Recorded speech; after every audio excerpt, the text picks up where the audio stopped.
Ние слуга не е поголем од својот Господар. Ако мене ме гонија и вас ке ве гонат. Ако моите зборови ќе запазя и вашите ќе ги запазат. Ама сето ова ќе ви го направат заради моето име, оти не го знаат оној кој што ме испрати. Да не бев дошол и да не бев им зборувал, грев немаше да имат, но сега тие немаат изговор за својот грев. Кој што ме мрази, мене го мрази мојот Отец. Ако не бев направил меѓу нив дела, какви што никој друг не направил, грев немаше да има. А сега и видоа и ме замразија мене мојот Отец. Ама нека се исполни словото напишано во нивниот закон, дека ме намразија за ништо. А кога ќе дојде Утешителот, кога ќе ви го испратам јас од Отецот, Духот на вистината кој што излегува од Отецот, Он ќе сведочи за мене, а и вие ќе сведочите, бидејќи од почетокот сте со мене. Ова ви го кажав за да не се соблазните, ќе ви истеруваат од синагогите, но ќе настапи и време, кога секој што ќе ве убие, ќе мисли дека на Бога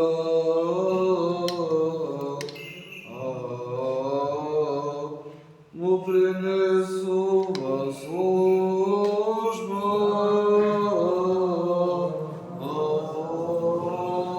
Мир на тебе, кој ни благовестеше.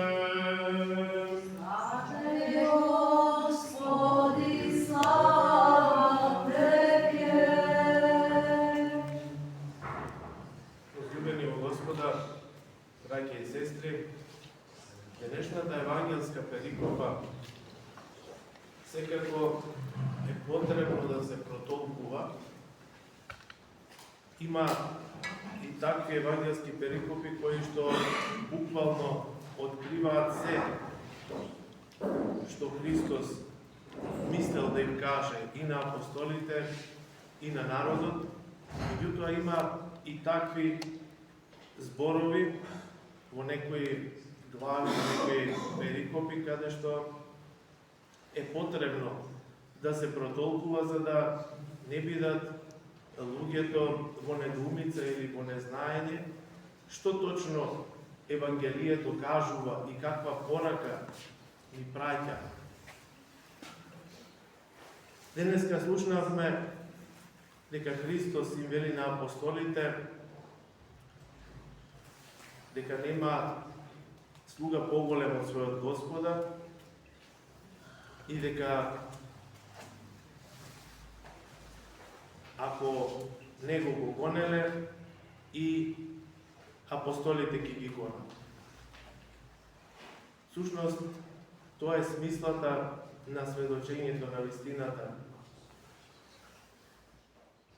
Во овој свет секогаш и од секогаш било тешко да се сведочи вистината и да се сведочи Господ како единствена вистина во која нема никакво лукавство.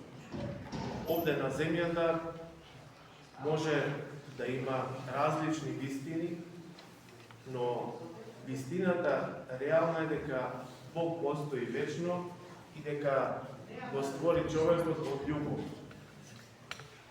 Но таа љубов слабо некако се рефлектира во овој свет, бидејќи, како што слушнавме и од Евангелието, дека луѓето повеќе се приклонети да ја мразат вистината или да го мразат Бога, отколку да ја признаат својата грешка и да го прифатат Бога како нивни спасител. Уште понатаму вели Христос да не бев дошол и да не бев изборувал, грев немаше да има. и да не направев чуда помеѓу нив, како никој дотогаш што направил, грев немаше да има. Но сега и видоа, и нека се знае дека ме замразија без причина. Сушност, човекот полесно се приклонува кон своите слабости, отколку да направи подвиг и да се избори со тие слабости, за да дојде до вистината, односно до Бога. Затоа што најпрво е створен слободен и може сам да одлучува за својата судбина. Не му ја пропишал Господ судбината на човекот, па да се знае, да знае и човекот и Господ. Господ секако знае во вечната своја промисла и во вечноста, затоа што за Господ нема ни минато, ни иднина, се е една голема сегашност. Само заради тоа Господ знае кој ќе се спаси, а кој нема да се спаси. Но не ја пропишал Господ судбината на луѓето. Самите ние створени сме слободни да се приклониме кон Господа или да бидеме против Него. Сега, ако Господ не беше дошол, не беше примил тело и не ни го проповедаше спасението, тогаш не можеше ни да бара од луѓето да одат кон вистината и да го препознаат Господа. Но Господ дојде и им проповедаше и направи чуда како што никој до тогаш не направил чуда. И затоа нема изговор и немаме, никој од нас немаме изговор за она што го правиме, а што е против Бога. Сведочењето, како што реков, на вистината, повелете напред, дојдете слободно од изгужба да се прави таму на вратата, слободно можете да одите да ослободите вратата и иконата да биде слободна за целивање, кога ќе влезе некој, директно да може да целивате. Слободно дојдете. Не морате пред иконата да стоите. Како што реков, сведочењето на вистината, за вистината во овој свет никогаш не било лесно. Денеска овој храм го слави својот патрон, светиот великомаченик Димитрий, и тој е еден од тие сведоци на вистината кој што не се поколеба да признае пред сите во време кога христијанството се гонеше, не се поколеба пред најмокните силници од овој свет да ја исповеда Христа, да ја исповеда вистинската вера и да се прикаже себе си како христијан. Иако и тој беше свесен што го очекува. Релативно млад Свети Димитрий, може некој ќе каже дека и недоволно може би созреан како човек, меѓутоа со духовна зрелост на старец, излезе пред царот и го исповедаше Христа, иако имаше голема служба во Римското царство. Беше војсководец, оној кој што води војниците, командант на војска. Тоа во римската војска не можело да биде било кој. Некој кој што се истакнувал со своите психофизички способности се ставал да биде војсководец. Еден таков бил Светиот Димитрий. Но токму таа зрелост психофизичка, иако на млади години, направила од него духовен старец, кој што не се поколебал да ја исповеда верата во Христа. И црквата со право го чествува со епитетот великомаченик. Како и светиот великомаченик Георги и уште неколку само маченици го има тој епитет велико маченик. Затоа што многу ризикувале и многу дале. И многу нивното сведоштво придонело за да и други прифатат вистинска вера, да ја прифатат да христијанската вера, затоа што ништо од овој свет не им било помило колку да бидат заедно со Христа. Дури ни позицијата која имале во Римското царство, ни богатството кое го имале, не ги поколебало да ја исповедаат верата, па макар тоа значило не само губење на привилегиите во општеството и на богатството, туку и на слава, како што и се случило со повеќето од овие великомаченици. На крајот завршиле маченички. Светиот Димитри бил затворен заради тоа што јавно исповедал верата христијанска и како не се откажал после некое време од Христа, измачуван во затвор, а тогашните затвори сигурно биле многу по-лоши од денешните, макар што и денешните многу не ги фалат за условите.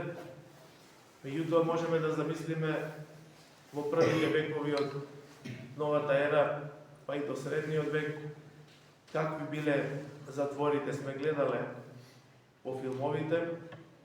Во такви едни услови измачуван, не се откажал Свети Димитрий од Христа и од вистинската вера.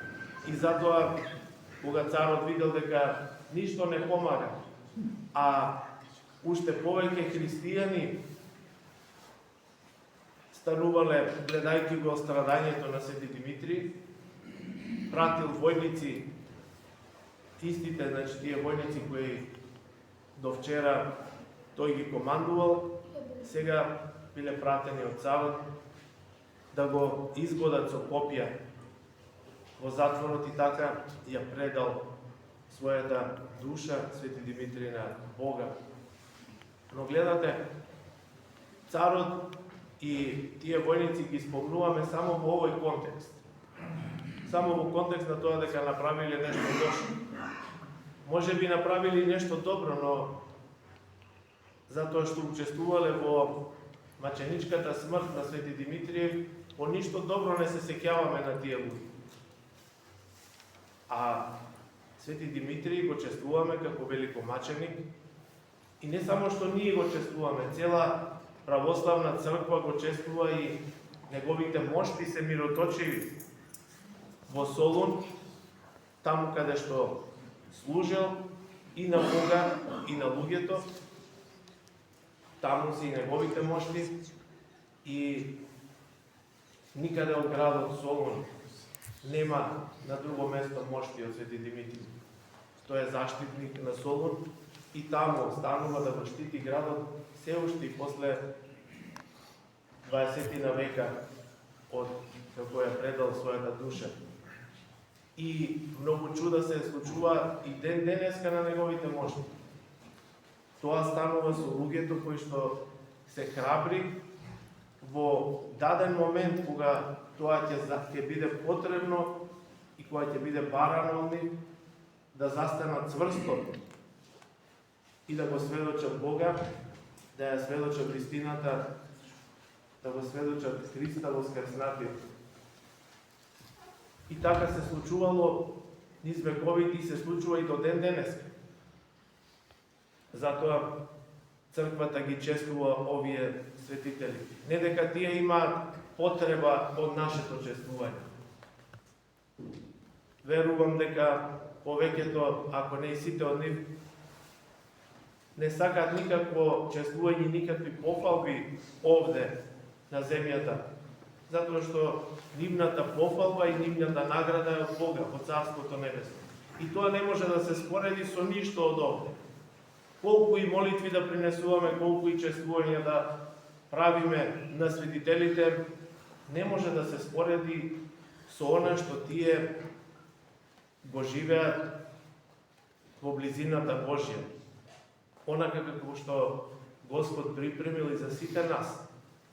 Ништо од овој свет не може да го купи или да го замени тоа што Господ го припремил за нас во Царството Небесно. Затоа велам, не им е потребно нашето славење и нашите поклонувања пред иконите на светителите. Но нам ни е потребно.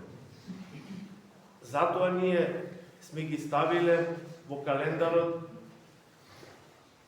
а има и многу други кои не се ставени во календарот, а се светители и се во близината Божја, но овие примери црквата сакала да ги истакне за да ни бидат поттик, да ни бидат охрабрување во тешките моменти, векови после тоа, да се храбриме во искушенијата и да видиме дека сепак и како луѓе обични, кои носиме тело, кои сме подложни на слабости, сите вие светители кои ги гледаме околу како на фреските насликани, сите тие биле луѓе, што носеле тело и биле подложни на слабости. Меѓутоа, успеале да го вообличат во себе Христа, Христовиот лик, и успеале да го изодат патот кој што им е даден овде и да стигнат до целта, а тоа е вечната заедница со Бога. И токму затоа црквата ги става во календарот и ги чествуваме и се поклонуваме пред нивните икони и служиме литургија во нивна чест. Благодариме значи на Бога, литургијата е благодарење. Благодариме на Бога и на светителите за нивните молитви пред Бога, за да можеме и ние, охрабрувајќи се и следејќи ги нивните примери, да стигнеме до целта која што ни е зададена од Бога, а тоа е неговата вечна заедница со сите нас. За тоа сме створени, драги браќи и сестри. И таму се движиме. Се движиме токму на овој начин. Доаѓајќи во храмот на литургија, примајќи го телото и крвта Христови и така вообличувајќи го во себе Христа, за да кажеме и ние, како што кажа светиот апостол Павле, не живеам веќе јас, но Христос живее во мене. Нека светиот великомаченик ни биде на помош со неговите молитви, драги браќи и сестри, и нека овие негови сведочења и неговата маченичка смрт ни биде и нам охрабрување, бидејќи не се бара во секое време и од секого од нас да го даде животот свој за Христа, меѓутоа да бидеме спремни, како што бил спремен светиот Димитри и другите светители, да го дадат и животот свој за Христа, за да го наследат како вечен живот. Нека биде на благоводени празникот и нека име честита слава и имендените на сите кои слават, на Бога и благословение. Амин.